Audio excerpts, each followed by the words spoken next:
Welcome to Palmer's Garden Show, and the top of the season to you all. If you've Celtic origins, you might have been celebrating the feast day of St. Patrick, the man who drove the snakes out of Ireland. So you might be in need of some good fresh air in the garden this weekend. Clear the head and check there's no snakes lurking anywhere. There's more than a touch of the Emerald Isle influence about this week's feature garden in Whangarei. We'll see the Kiwi-Irish mix that is Crea. From lavender to ginseng, there's more to some plants than just their flowers. We'll find out how to extract their essential oils. And we'll visit Fern Glen, the native plant garden of Muriel Fisher, an enthusiastic authority on our natural flora. For nigh on a century, the Christchurch Beautifying Association has been encouraging residents to smarten up their gardens, awarding certificates for flair, originality and colour. Judging whole streets began back in 1925, but consensus gardening has never been easy.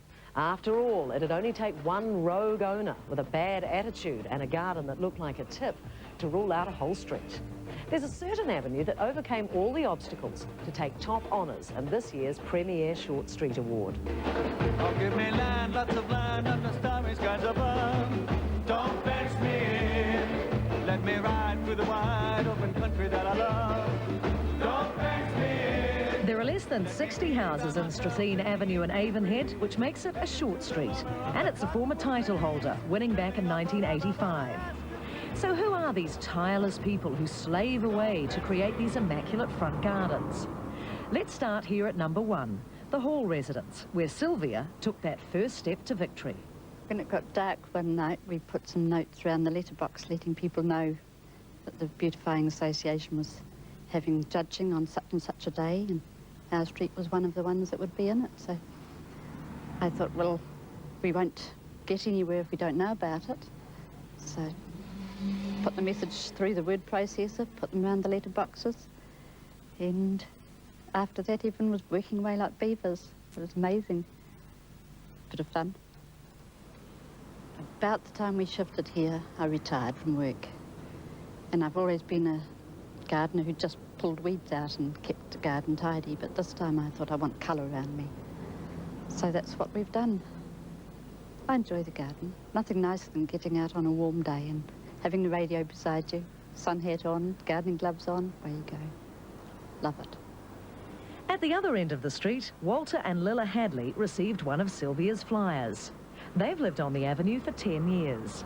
I think the rather pleasant nature of the street is in the fact that there's only one footpath on one side of the road, and the lawns all come down to the gutters really on the other side, and that gives people an opportunity to present their place, I think, in a very orderly and tidy manner.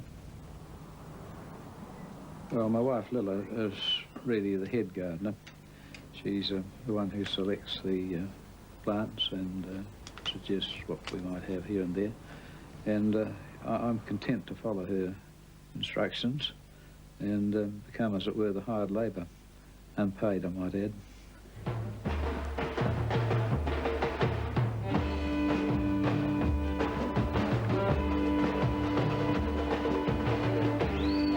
Choosing the best is an exact science.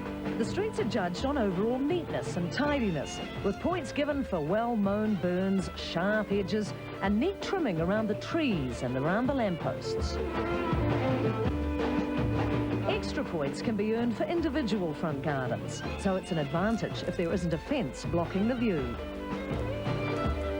There was an original covenant on the developer that fences be not erected, so that you have the front lawn sweeping right down to the road line. Don't fence me in. Don't fence me in. The judges only ever see the front gardens. Makes you want to peek around the back. In Walter's case, there's an impressive veggie garden. I like vegetable gardening because it affords me a little bit of exercise. I get some relaxation, and I get some pleasure from the results, sometimes. He even sneaks a tomato or two into Lilla's flower beds, something he wouldn't get away with round the front. So what's the final word on the street awards from the residents? I think it brings people together. They're all working towards one common cause. I was quite thrilled to see everyone working away like beavers as they were doing, and we were all doing it for the same reason, not just for ourselves but for the street.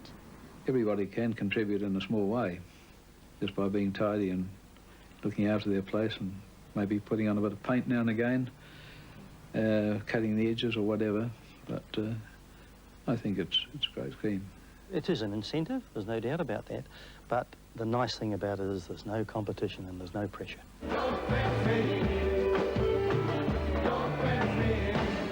Oh, sure. No pressure at all.